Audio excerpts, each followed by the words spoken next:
It's me, Renee. I'm back, and I'm here with, as you can see, an old favorite, uh, Film Friday, or like Why Hollywood Why? As is in so is this another one in my nation where like I talk about books that I really feel like should be adapted.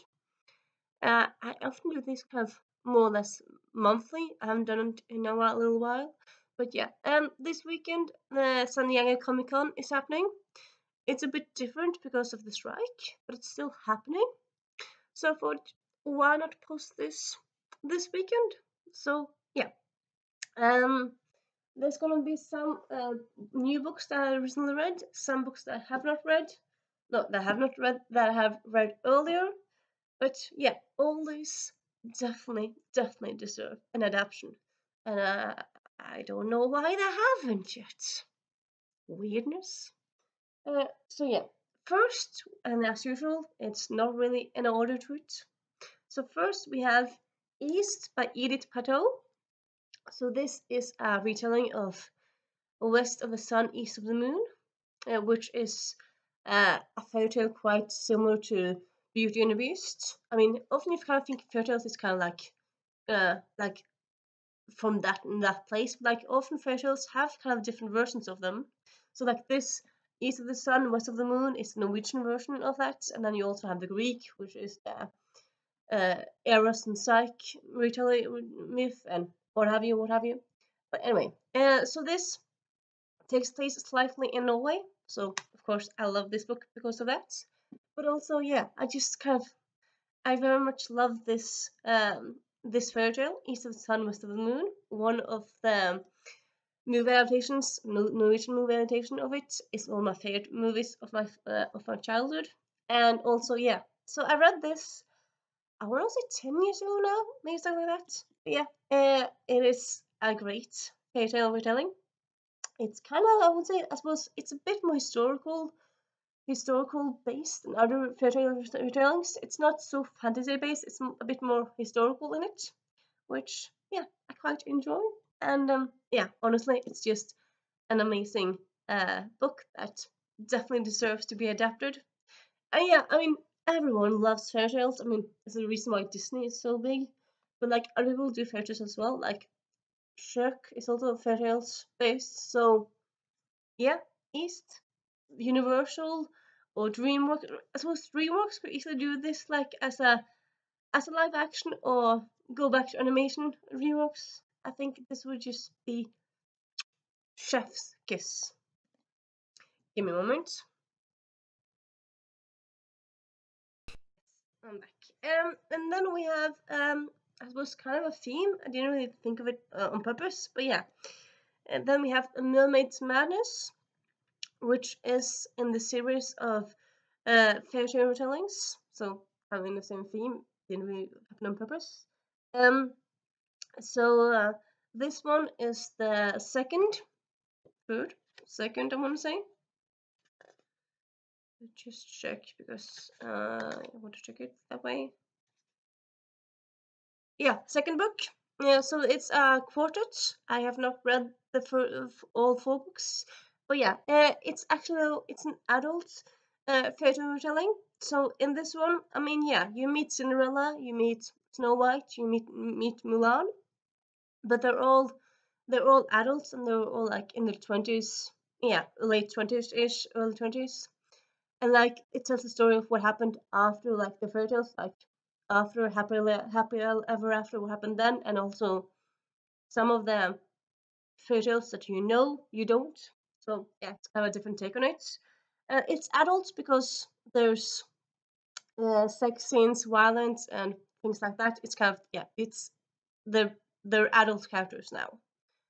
But still, I mean, you have fables, you have Once Upon a Time. I suppose Once Upon a Time was like a bit family friendly-ish, but I would say like this, I suppose, yeah, it's for people who love fairy tales but are adults and want a bit more mature version of it. This would just, yeah, honestly, it would just make an amazing adaptation. Be it a short form TV series or maybe, yeah, maybe a quartet of movies would also be quite fun. I suppose, yeah, it is like I suppose it is based upon like Snow White, Beauty and the Beast, so Mulan. So if anyone else than Disney would dare to touch it, but also DreamWorks did do it with Shrek, so I suppose yeah, you could still touch it. I mean, that's the thing with fairy tales. You can anyone can write stuff by it because it's public domain. So yeah, this is just an amazing series and definitely deserves a movie or adaptation of some kind. Sorry. And then we have As Seen on TV by Meredith Shore. And honestly, I feel like this could maybe be like made by like Hallmark, even though like it kind of parodies Hallmark, but I suppose it kind of would be fun if Hallmark did like adapted this because it would kind of like be making fun of themselves. And yeah, because this book is all about like how all the things that happens in Hallmark movies are not that realistic. Like things are not like that all the time. And yeah, it is contemporary story. So I mean, you don't need that much money to make contemporary things. And yeah, I think this would just be very cute and fun and yeah, lovely to see. Maybe I suppose maybe even like you could maybe even like maybe Netflix maybe even Netflix could do it because like I suppose they're making slightly Hallmark-ish movies, though I would say in some ways a bit of better quality. So like yeah, if they adapted this, it would be also quite fun. So yeah, so like anyone, please adapt this. And then we have Half a Soul by Olivia Atwater. I think I talked about this one before, but it's been a little while. I've read it in the fall. No, yeah, last year. But yeah, it's amazing read. It's a romance. It's fae. It's headcanon autistic characters because the main character kind of acts autistic. So yeah, in my mind, she's at least neurodivergent. I suppose. Yeah, why am I making her autistic? You know what? I'm gonna make her non-verbal, non-verbal, non-verbal diagnosis because that's what I have, and it is quite similar to autistic here and there. And yeah, it's just a cozy, lovely, great romance slash slightly mystery story, which yeah definitely needs an adaptation, I would say. I mean, also like it's this book. It started as a self pub and then it kind of took off, and then became published like republished by like by Tor, I think. Yeah, by Tor. So yeah, just when you can just move from like self pub to traditional publishing, that means that you have a big market, a big fandom. So making and taking advantage of that and making it a movie, a no brainer, no brainer. And then we have sorry, a book I actually did just finish. It came out 3 years ago, 4 years ago. It came out 2001. Yeah, one. I suppose it doesn't really matter how long it came out ago, but yeah, it's a recent book, and you can yeah. Sorry, it's called Don't Hate the Player. It's a YA. I wouldn't say romance. It's not. I suppose it's not a YA romance. There's a romance in it, but I suppose that's not the main thing in it.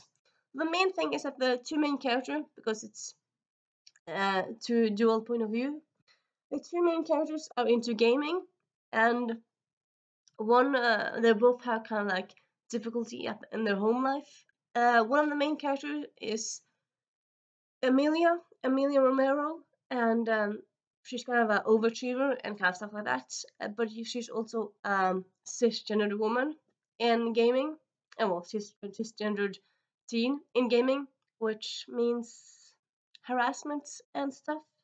So like for a long time, she kind of games with doesn't like with no voice and doesn't really show her face.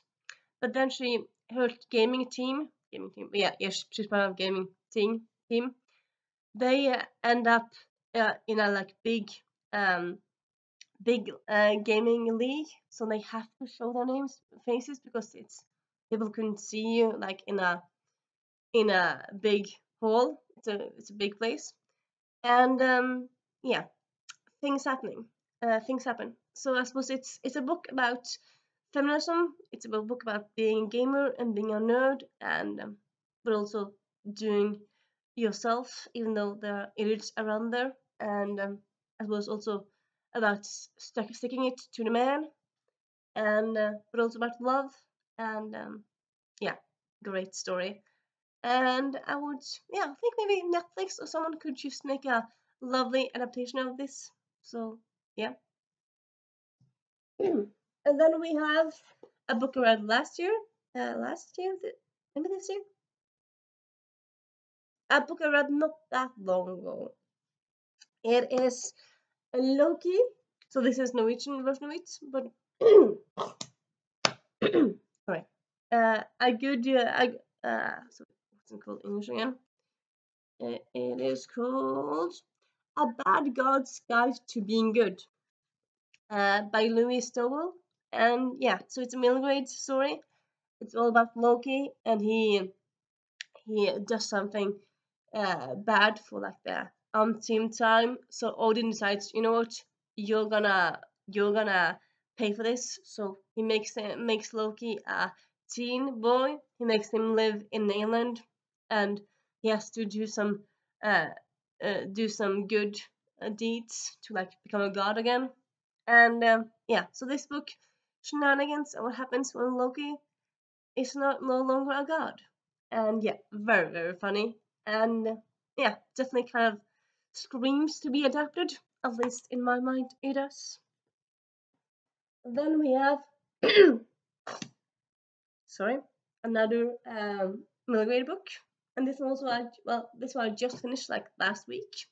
It is a Nick Blake and a Remarkables, the Manifesto Prophecy. So this is the first in a trilogy, and this is just amazing world building.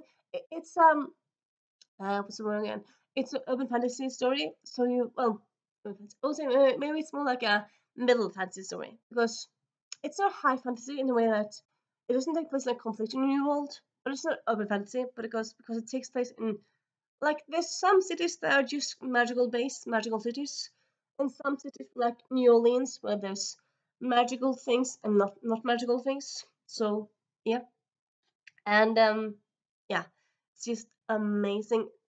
Great humor, great world building, great characters, great plots. It's just great all over, and yeah, screams to be adapted. Like if I heard today that this is going to be adapted, or this is kind of like people will be talking about adapting this, I would not be surprised. So probably that wouldn't happen now because of the strike. But yeah, if people like in Hollywood have been thinking about making this to add to a movie, I would not be surprised at all. So hopefully that happens like after a strike, like things are better in Hollywood and this gets adapted. Hopefully, crossing my fingers. Sorry. And then we have a bit of a different choice. But yeah, just bear with me, please. Bear with me. So we have the ultimate book of heroic failures. So okay, so this is a non-fiction book, all about just kind of small tidbits, small anecdotes of real life things that has happened.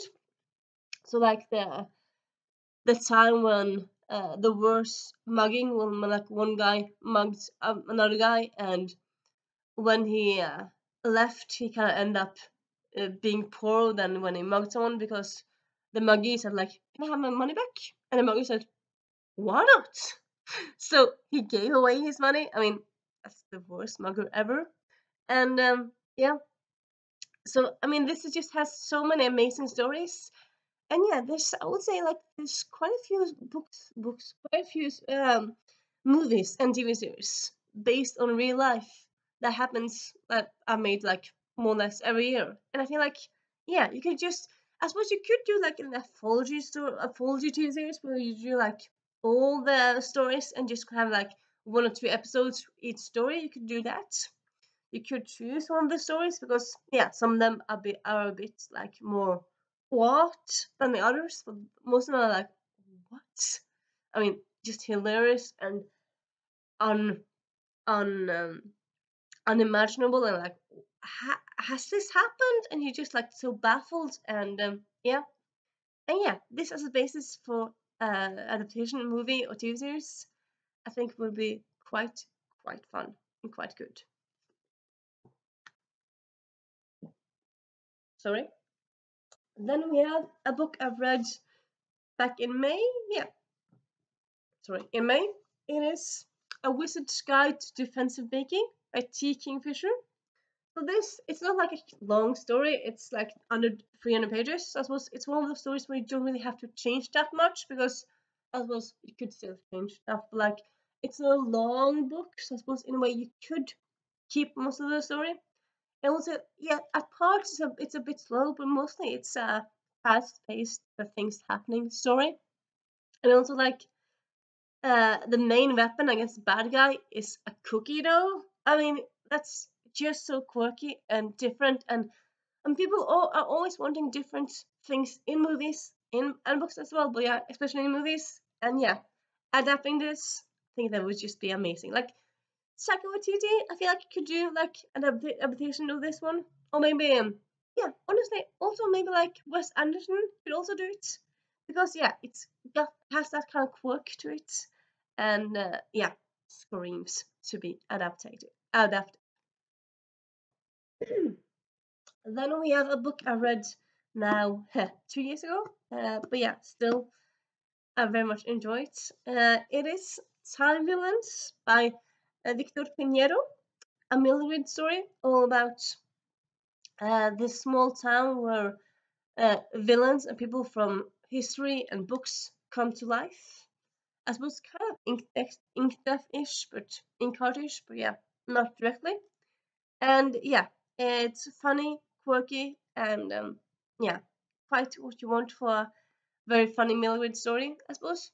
Yeah, honestly, I feel like DreamWorks could make this as a great adaptation, like animation maybe, or live action. So yeah, I think maybe. Yeah, honestly, I think like this would be very cool, animated, and yeah. And then we have The Fiancé Farce by Alexander Belfer. So in August we're getting the red, white, and royal blue, and I feel like, yeah, we have gotten some like gay adaptations lately. Like, well, lately we had Simon versus Home Satan's agenda a few years ago. But yeah, have you had that many of sapphic stories? I don't feel like we have. And yeah, this came out this year, yes, but it's an amazing story. It's also, it has all of those elements that you just love no matter what, like the rich being catchy and erratic, because that's always fun. And yeah, I mean, beautiful dresses and a great story. I mean, I suppose in a way it's kind of Cinderella-ish, but it's not kind of not, but it's kind of ish Cinderella. And everyone loves Cinderella story. And also, yeah, it's just an amazing story. It needs to be adapted. Hollywood, get your head on right.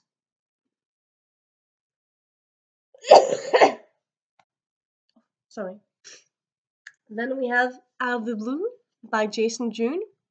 So I finished this one on audio in June, so yeah, a few weeks ago now. But yeah, it's an amazing story. It's about a mer person, not a mer man, but a mer person, because they're non-binary. And this teen, uh, uh, Sean, they meet during a few weeks in May, and things happen, and it's just a lovely summary story. I mean, it's a mer person. You have like mer mythology and like mer world that kind of plays into it a bit, but you also have like, I think it also kind of talks about like what it means to be person or human. It kind of talks about that kind of thing. But also, yeah, it's just an amazing story. Give me a moment. Yes.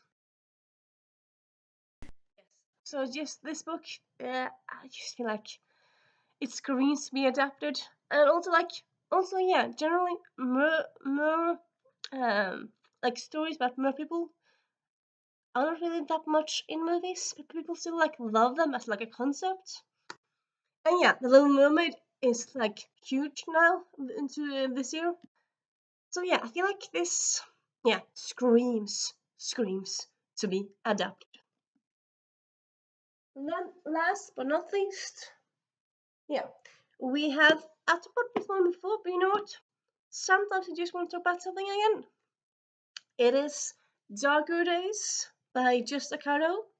This think Veronica Mars, but like with a supernatural twist. So you have that kind of confident, catty main character, confident, yeah, main character, but you also have like a supernatural element to it. There's mysteries. There's both real world mysteries, but also supernatural mysteries. And yeah, it's just an amazing, amazing series. It was meant to be a trilogy. We have not seen the third book, and the second book came out like in 2015. But what have you? But still, I mean, the second book didn't end up no cliffhanger. Maybe if they had like a movie adaptation, they could like finish the book in movie form. That would be cool. Well, finish the book, finish the story in movie form. That would be fun. And yeah, and that is today's. You know what? I'm not quite finished. And then we also have Finicking of the Rock. This is a high fantasy story, so you would need money. Though, I mean, you have Game of Thrones, you have Rings of Power, you have lots of money costing things, so money shouldn't be the biggest obstacle, really. And this is just an amazing high fantasy. It's just so different than a lot of other things. And yeah, it's high fantasy, but you can also relate it to real world. And yeah, it's amazing. And it needs to be adapted. I don't know why. I mean, it came out in like 2002, 2003, but it's. I mean, I read it for the first time in 2011, so and it still holds up so much.